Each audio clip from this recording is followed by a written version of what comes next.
prop was create a bulleted list of 10 key features and benefits customers get when going solar.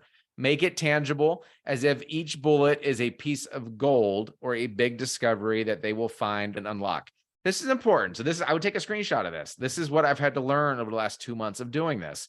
I wanted each nugget, I wanted them to run with it, right? And that's why I said, treat it like a piece of gold. Obviously, your language might be a little bit different. Until it is, steal mine, because it worked. And so it gave me 10 bullets. I could turn this into 10 tweets, 10 Facebook posts. This is money. So this is what a customer gets by going solar. Massive savings on energy bills. Cannot be argued. We all know that. By the way, I can literally copy it. It even bolded it for me. Talk about copy and paste. Environmental friendly, energy independence. I don't hear enough of us talking about that.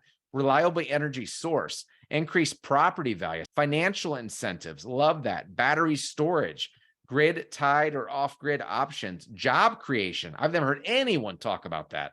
Scalable and adaptable, right? Huge. I won't go through all of those. I love that. I thought it was just great 10 gold nuggets, if you will.